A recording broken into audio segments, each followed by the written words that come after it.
नमस्कार, अपन झारखंड में आपका स्वागत है और मैं हूं शुभ मिश्रा। आपके साथ रुक करते हैं खबरों की ओर।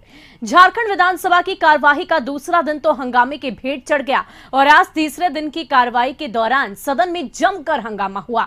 बीजेपी विधायकों के भारी हंगामे को देख विधानसभा अध्यक्ष ने सदन की कार्यवाही दिन के 2 बजे तक के लिए स्थगित कर दी है। इससे पहले सत्र शुरू होने पर बीजेपी विधायक शांत नहीं रहे, वो हनुमान चालीसा का पाठ करते रहे। इस दौरान सत्ता पक्ष और विपक्षी दल बीजेपी के विधायकों के बीच तनातनी भी हुई और इसके बावजूद बीजेपी विधायक हनुमान चालीसा का पाठ करते रहे।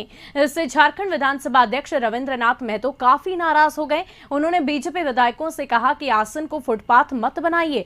आपको बता दें कि झारखंड बीजेपी के विधायक विधानसभा में नमाज के लिए अलग अलग कमरा आवंटित किए जाने से नाराज हैं। वे इस आदेश को रद्द करने की मांग पर अड़े हैं। इनकी मांग है कि यह आदेश रद्द की जाए, नहीं तो सभी धर्मों के लिए अलग अलग कमरे आवंटित किए जाएं। वहीं बीजेपी विधायकों ने सदन के बाहर राज्य के बड़े मंदिरों को खोलने की भी मांग की है। उनका कहना है कि मंदिरों से लोगों का रोजगार जुड़ा है, ऐसे में सरकार को जल्द से जल्द बंद पड़े मंदिरों को खोलकर लोगों को राहत पहुंचानी चाहिए।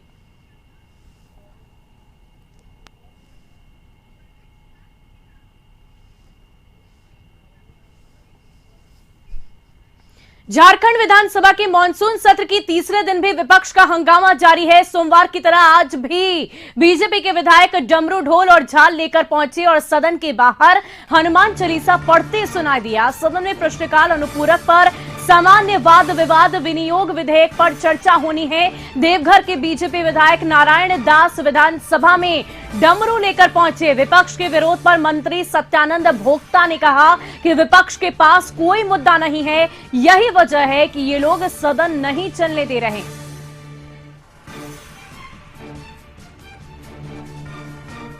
तो बता दें कि झारखंड विधानसभा के मॉनसून सत्र के तीसरे दिन भी लगातार विपक्षी दलों की तरफ से सदन को हंगामेदार बनाया गया। दूसरे दिन भी सदन की कार्यवाही बीच में ही रोक दी गई थी और आज तीसरे दिन के लिए भी सदन को स्थगित कर दिया गया है। लेकिन फिलहाल बीजेपी विधायकों की बात करें तो आज भी डमरू, झाल लेकर वो सदन में पहुंचे। सदन के बाहर हनुमान चालीसा पढ़ने लगे।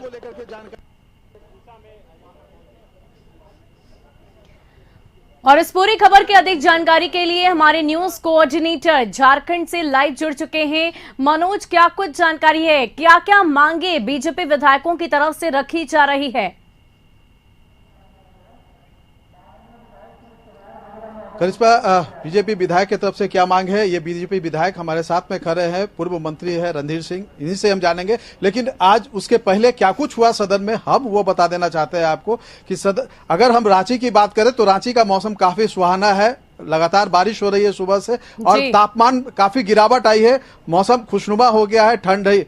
लेकिन अगर हम बात करेंगे विधानसभा की तो विधानसभा के बाहर और अंदर माहौल काफी गर्म रहा है। सुबह से ही अगर हम बात करेंगे तो जिस तरीके से यहां सदन की शुरुआत हुई उसके पहले ही बीजेपी विधायकों ने यहां पे हनुमान चालीसा पढ़ करके अपना विरोध जताया है। सदन के अंदर भी नियोजन नीति को रद्द करने की मांग को लेकर और जो कार्य समिति में जो शामिल मुद्दे थे उस पर चर्चा नहीं हुई, उसको लेकर के बीजेपी विधायकों ने विरोध किया है। वहां पर भी वेल में आकर के पहले हंगामा किया, उन्होंने वहां हनुमान चालीसा पढ़ा, फिर बेल में फर्श पे बैठ करके हनुमान चालीसा का पाठ किया। जब सदन स्थगित हुआ और फिर दूसरी बार जब शुरू हुआ तो सीपी सिंह ने बाजाप्ता विधानसभा अध्यक्ष से यह मांग की कि मंगलवार के दिन विधायकों के लिए आधे घंटे का समय जो है निर्धारित किया जाए, अधिसूचित किया जाए, इसलिए कि वो हनुमान चालीसा का पाठ कर सके। अभी हमारे साथ रणधीर सिंह है जो पूर्व मंत्री हैं और अगर इस बात का है कि बीजेपी विधायकों में सबसे मुखर विरोध करने वाले में, तो हम इनसे जानना चाहते हैं मुद्दा आखिर क्या क्या है। देखिए, मुद्दा तो इस सरकार ने जनता के मुद्दे से सरकार भटक गई है। और आप नियोजन नीति की बात करें तो नियोजन नीति को लेकर हम लोग इस बार सदन को घेरने का हम लोगों ने प्रयास किया कि राज्य के जो हमारे लाखों नौजवान जिनके रोजगार पर प्रश्न सरकार ने लगा दिया है। पूर्व की सरकार, रघुआ जी की सरकार में जो नियोजन नीति हम लोगों ने बनाने का काम किया तो उस नियोजन नीति को सरकार ने रद्द कर दिया। झारखंडी नौजवानों के लिए हम लोगों ने 10 साल के लिए आरक्षित करने का काम किया था, 3rd और 4th ग्रेड की नौकरियों के लिए, जिसके चलते राज्य में लगभग रघुआ जी की सरकार में लाखों लोगों को रोजगार मिलने का काम हुआ था। उस नियोजन नीति को सरकार ने रद्द कर दिया। 1932 की खतियान की बात करने वाले हेमंत सरकार 32 खतियान की बात करने भूल गई सरकार। अब इस विधानसभा में जब हम नियोजन नीति की बात करते हैं तो इन्होंने एक नमाज अदा करने के लिए कच्छ इन्होंने आवंटन करने का काम किया, जो कि ये कहीं ना कहीं उसकी मुस्लिम तुष्टिकरण की राजनीति को दर्शाती है। इसको लेकर हम लोग सदन ने बाहर से लेकर भीतर तक हम लोगों ने विरोध करने का काम किया है। और कल कार्य मंत्रणा समिति की बैठक में ये तय हुई थी कि जो है महंगाई पे और नियोजन पे चर्चाएं होगी, रोजगार पर चर्चा होगी। बट स्पीकर ने, आप देखे होंगे कि स्पीकर ने जो है आपका जो है महंगाई की चर्चा पर उन्होंने छेड़ा और बाकी जो नियोजन की बात पर उन्होंने अंडरग्राउंड कर दिया, जिसके चलते हम लोगों ने कल भी विरोध किया था। आज भी हम लोगों ने विरोध किया कि भाई आप इस राज्य के नौजवानों का रोजगार के लिए आप क्या करना चाहते हो? आपने जो नियोजन नीति लाई है ये इसके लिए बाहरी के लिए, ओपन टू ऑल, बाहरी के लिए अपने रास्ता खोल दिया। अब कोई भी दूसरे स्टेट के भी लोग आके यहाँ पे नौकरी में आप जो है सीधे घुस सकते हैं। अगर उनका कोई एक बेटा बाहर में पढ़ रहा है, एक बेटा यहाँ पढ़ रहा है, तो आके यहाँ नौकरी कर सकते हैं वो। अगर यदि वो बाहर के विदेश दूसरे राज्य के भी है तो यहाँ पे आके नौकरी कर सकते हैं। आपने मैथिली को देखा होगा, अंगिका को देखे होंगे कि नौकरी में उन्होंने उसको अलग कर दिया। सिर्फ उर्दू को उन्होंने प्राथमिकता दिया है। तो जो उर्दू पढ़ेंगे उन्हीं को नौकरी मिलेगा, जो मैथिली पढ़ के आएंगे, जो अंगिका पढ़ के आएंगे, झारखंडी भाषा को पढ़ के आएंगे, उनको नौकरी नहीं मिलेगा। ये तो कहीं ना कहीं ये तुष्टिकरण की राजनीति में सरकार ने जो है सो मजाक बना दिया है। जितने भी मुद्दे को लेकर सरकार, लोक लुभावन मुद्दे को लेकर सरकार सत्ता में आई, एक भी मुद्दे को सरकार ने आज तो 2.25 साल में सरकार ने पूरा नहीं किया। 2021 में हेमंत जी ने कहा कि ये नियोजन का साल होगा, नियुक्ति का साल होगा, लेकिन एक भी नियुक्ति अभी तक तो नहीं। मनोज, इस वक्त आप हमारे साथ बने रहिए, लेकिन इरफान अंसारी ने क्या कुछ कहा है पहले वो सुनवाते हैं।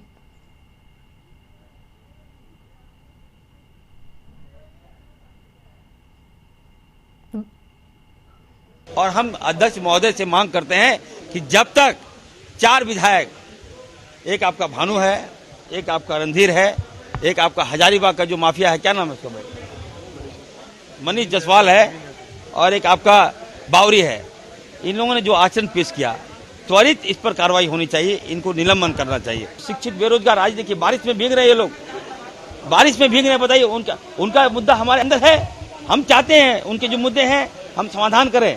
आज भाजपा के नीतियों के कारण वो लोग सड़क पे बैठे हैं, बारिश में बैठे हैं। ये मुद्दा इनको उठाना चाहिए था, हम लोग सपोर्ट करते, लेकिन उठा क्या रहे हैं? वही देखिए, यहाँ पर राम का सम्मान, हम भगवान राम का सम्मान मैं करता हूँ, हनुमान जी का मैं भक्त हूँ, मैं शिव का सम्मान करता हूँ, मैं देवघर बाबा नगरी से आता हूँ।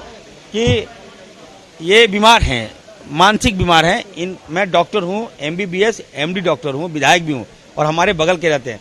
हर महीना मैं उनको दवाई देता हूँ और मेरे मेडिसिन से ही वो स्वस्थ हैं। और जब मेडिसिन खत्म होगा तो वो पागल हो जाता है, विचलित, बिल्कुल। देखिए ये अनकंट्रोल हो जाता है, ये विचलित हो जाता है। कभी गंजी फाड़ देगा, कभी दाढ़ी बढ़ा लेगा, कभी टी-शर्ट फाड़ देगा, कभी ऐसे हरकत करने लगता है। तो आज हमें लग रहा है, आज मुझे लग रहा है कि वो मानसिक, इनका मेरा डोज खत्म हो गया, तो मुझे दवाई का डोज इसको देना होगा और बढ़ाना होगा, और देखिएगा 5 दिन के बाद वो ठीक हो जाएगा। तो आपने सुना किस प्रकार बीजेपी के मंत्री विपक्ष मतलब भारतीय जनता पार्टी के द्वारा अब है कि देखिए, एक तो हाउस अभी आपका मात्र आपका 3 दिन बाकी है, कई एक सवाल है, अल्पसूचित हुए, तारांकित हुए, और भी आपका 0 आवर, ये सारा बाधित हो जा रहा है। अब इस चीज़ को जनता को खुद समझना चाहिए, कैसे जनता, झारखंड प्रदेश के लोग, जनता को समझना होगा कि कैसे जनप्रतिनिधि चाहिए, किस तरह का करने वाला। और उनकी बात को लेकर के आप बाहर में बड़ी बड़ी बात करते हैं, सड़क में बात करते हैं, और अंदर में आकर के उनकी बात को नहीं रखते हैं। चाहे आपका JTET का मामला हो, JPC का मामला हो, उम्र शांति का मामला हो, विश्वविद्यालय में शिक्षक नियुक्ति का मामला हो, भाषा का मामला, ये अवसर आपको मिला था तो इन बातों को रखते तो लोगों के बीच में एक संदेश जाता। तो आपने सत्ता पक्ष और विपक्ष दोनों की बातों को सुना, लेकिन इस वक्त एक बार फिर से सीधे रुख करते हैं झारखंड विधानसभा का। अपने न्यूज कोऑर्डिनेटर मनोज के साथ जुड़ते हैं और उनसे जानने की कोशिश करते हैं कि क्या कुछ वहां की परिस्थिति है, क्या तस्वीर वहां पर दिखाई दे रही है।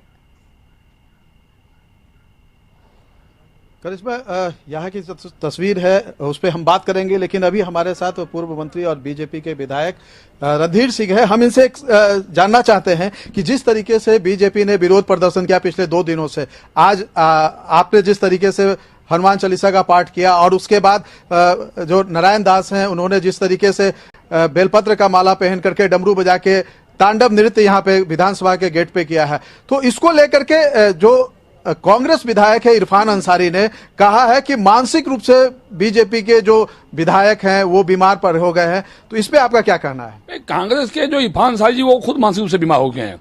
वो तालिबान का समर्थन करते हैं, खाता है हिंदुस्तान का गुण गाते हैं, अफगानिस्तान पाकिस्तान का गुण गाते हैं वो। और दूसरी बात वो कहते हैं कि भाई ये हम लोग मानसिक रूप से खराब हो गए हैं। भाई पूरे देश के मंदिर खुले हुए हैं। जब कोरोना का अभी ग्राफ घटा हुआ है तो आपने देखा का मंदिर क्यों नहीं खोला? अब बैद्यनाथ बासिंदा का मंदिर आपने क्यों नहीं खोला? आपने रजपा का मंदिर क्यों नहीं खोला? आपने देवड़ी का मंदिर क्यों नहीं खोला? आपने भद्रकाली का मंदिर क्यों नहीं खोला? आज मंदिर के जो हमारे पुजारी से मनोज, इस वक्त आप हमारे साथ बने रहिए और एक बड़ी खबर सामने आई है रांची से, जहां स्पीकर के विधानसभा में नमाज पढ़ने के लिए अलग कमरा अलॉट करने के फैसले को लेकर झारखंड हाईकोर्ट में एक PIL दर्ज की गई है। आपको बता दें कि लगातार झारखंड विधानसभा में इस मसले को लेकर विपक्ष की ओर से हंगामा जारी है। 2 दिनों से लगातार सदन के बाहर विपक्षी दलों की तरफ से आवाज बुलंद की जा रही है कि इस तरीके से धर्मनिरपेक्ष ना होना ये बिल्कुल भी सही नहीं है और इसको लेकर लगातार विपक्षी दलों की तरफ से चर्चा की जा रही है। और इसी को लेकर रांची से एक बड़ी खबर सामने, जहां स्पीकर के इस फैसले के बाद झारखंड हाईकोर्ट में PIL दर्ज किया गया है। के निवासी हैं, उन्होंने एक जनहित याचिका दायर की है। उसमें है कि विधानसभा स्पीकर को पावर नहीं है कि अपने एक प्रेमाइसेस को दे दिया जाए कि एक पर्टिकुलर कम्युनिटी के लोगों के लिए प्रेयर करने। बता दें कि जिस तरीके से लगातार विपक्षी दलों की तरफ से इस मसले को लेकर आवाज बुलंद की जा रही थी, लगातार बीजेपी के अलग अलग विधायकों की तरफ से इस बात को लेकर चर्चा की जा रही थी कि आखिर क्यों सदन के भीतर सिर्फ मुस्लिम समुदाय या एक समुदाय के लोगों के लिए कमरा अलॉट किया जाएगा नमाज अदा करने के लिए, क्यों हिंदू धर्म के लोगों के लिए, ईसाई धर्म के लोगों के लिए कमरा अलॉट नहीं किया जाएगा। ये इस तरीके से धर्म में 2 तरफा रुख अपनाना ये बिल्कुल भी सही नहीं है। इस बात को लेकर लगातार बीजेपी के तमाम विधायकों के द्वारा झारखंड विधानसभा के बाहर धरना प्रदर्शन किया जा रहा था।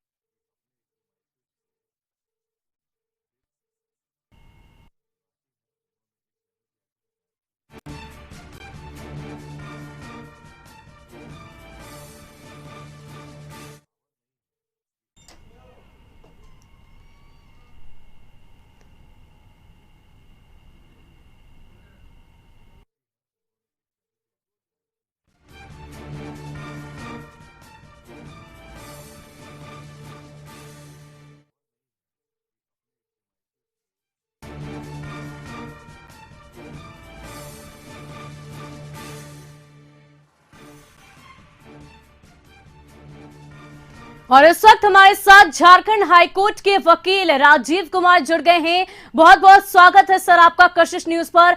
क्या है ये पूरा मसला और PIL दर्ज करने के बाद आगे की क्या कुछ कार्रवाई हो सकती है?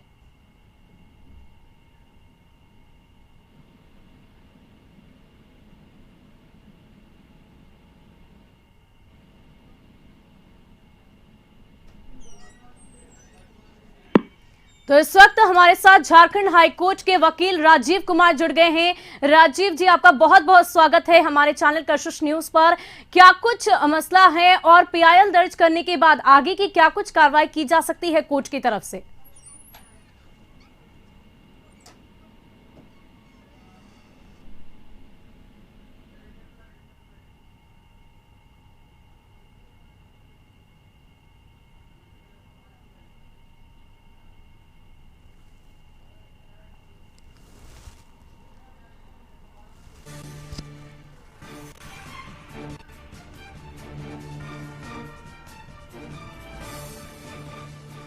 तो बता दें कि रांची से ये बड़ी खबर सामने आई है, जहां स्पीकर के विधानसभा में नमाज पढ़ने के लिए अलग कमरा अलॉट करने के फैसले को लेकर झारखंड हाईकोर्ट में PIL दर्ज की गई है। आपको बता दें कि लगातार इस मसले को लेकर विपक्षी दलों की तरफ से आवाज बुलंद की जा रही थी। लगातार इन बातों को पूछा जा रहा था कि आखिर क्यों सिर्फ और सिर्फ एक धर्म के लोगों के लिए कमरा अलॉट किया जाएगा।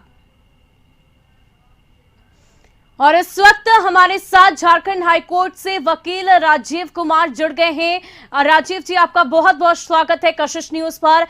पीआईएल दर्ज करने के बाद आगे क्या कुछ इस मसले पर कोर्ट की तरफ से कार्रवाई की जा सकती है, इसकी जानकारी हमारे दर्शकों को दे। देखिए, इसमें भैरव सिंह ने एक जनहित याचिका दायर की है। ये याचिका है, इसमें इन्होंने कहा है कि राज्य का कोई धर्म नहीं होता और राज्य जो है किसी भी धर्म को पब्लिक के माने सार्वजनिक पैसे से उसका इस्तेमाल नहीं किया जा सकता जी। यानी सार्वजनिक पैसे से बना हुआ विधानसभा का कोई भी पार्ट किसी एक धर्म को नहीं दिया जा सकता, क्योंकि राज्य का ये धर्म है कि वो किसी धर्म का नहीं। यहाँ पे है कि विधानसभा स्पीकर ने जितना भी है एक रूम ही दे दिया, एक कमरा दे दिया, लेकिन क्या है कि उसके चलते एक नई व्यवस्था कायम हो जाएगी, लोगों का डिमांड बढ़ जाएगी। सभी धर्म के लोग मांगेंगे कि हमको कल हिंदू मांगेंगे अलग, जैन मांगेंगे अलग, पारसी मांगेंगे अलग, फिर उसके बाद सिख मांगेंगे अलग, क्रिश्चियन मांगेंगे अलग। तो सरकार के पैसे से 42वां संशोधन के बाद जब सेकुलरिज्म ऐड हुआ तो कई बार माननीय उच्च न्यायालय, उच्चतम न्यायालय ने व्यवस्था दी है कि कोई भी धर्म का, कोई भी राज्य का कोई धर्म नहीं होगा और धर्म जो है वो राज्य जो है तटस्थ रहेंगे, किसी भी धर्म इंटरफेयर नहीं करेंगे। इसी के लिए हमारे यहाँ फंडामेंटल राइट है, मौलिक अधिकार में सेक्शन आर्टिकल 25 से लेकर 30 तक है। तो राज्य को समझना चाहिए कि किस परिस्थिति में उन्होंने इस तरह का दिया है। ये देना ही अपने आप में एक असंवैधानिक है। इसकी संवैधानिकता को चैलेंज किया गया है माननीय उच्च न्यायालय में भैरव सिंह के द्वारा। तो बहुत बहुत शुक्रिया सर हमारे साथ जुड़ने के लिए। जिस तरीके से लगातार विपक्षी दलों की तरफ से इस मुद्दे को लेकर आवाज बुलंद की जा रही थी, ऐसे में जाहिर सी बात है अब कोर्ट के पास ये मसला गया है। अब आने वाले वक्त में जो भी फैसला होगा वो मानना सभी को होगा। फिलहाल एक बार फिर रुख करते हैं रांची, जहां हमारे न्यूज कोऑर्डिनेटर मनोज मौजूद हैं, उनसे बातचीत करेंगे। क्या कुछ तस्वीर है सदन की वो देखते हैं और जानने की कोशिश करते हैं। मनोज, क्या कुछ चल रहा है वहां पर? करिश्मा, यहाँ पर क्या कुछ चल रहा है? हमारे सहयोगी संदीप हैं जो लगातार बने हुए हैं, हम इनसे जानने की कोशिश करते हैं कि बाहर में विधानसभा जो है सदन के बाहर क्या कुछ हो रहा था, किस तरीके से विधायक जो है यहाँ पे प्रदर्शन कर रहे थे और जो सत्ता पक्ष के जो विधायक थे उनका क्या। यदि सत्ता पक्ष की बात करें तो सत्ता पक्ष विपक्ष पे आरोप लगा रही है, विपक्ष सत्ता पक्ष पे, क्योंकि जो दो दिन पहले जो घटना हुई है विधानसभा में, जो नमाज अदा करने के लिए जो रूम आवंटित किया गया है, उसको लेके कहीं ना कहीं विपक्ष लगातार सदन के अंदर और सदन के बाहर विरोध कर रही है।